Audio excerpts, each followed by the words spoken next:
Les ingénieurs ont de nombreuses responsabilités et les questions légales font partie de leur quotidien. Dans cette capsule, nous verrons comment peuvent apparaître rapidement les conflits dans le cadre de travaux impliquant diverses parties et comment les prévenir. Les différends impliquant des ingénieurs surviennent dans plusieurs situations.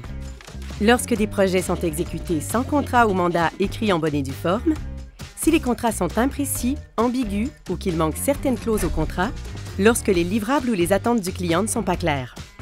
Dans le cadre d'un changement, l'ingénieur doit s'entendre au préalable avec son client.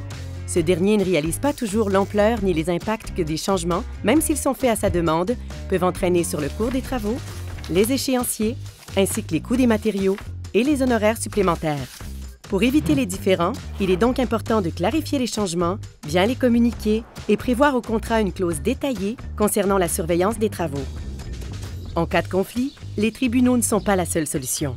Dans le but de favoriser une meilleure gestion conflictuelle, la médiation constitue une alternative efficace.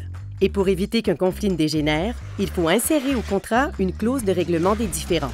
Si une telle clause est prévue au moment de rédiger le contrat, elle permettra de recourir à la médiation dès qu'un conflit se présentera. La clarté, la transparence et un contrat écrit sont des outils essentiels au bon déroulement d'un projet. Un contrat bien rédigé qui prévoit des clauses explicites guidera toutes les parties pendant la réalisation des travaux.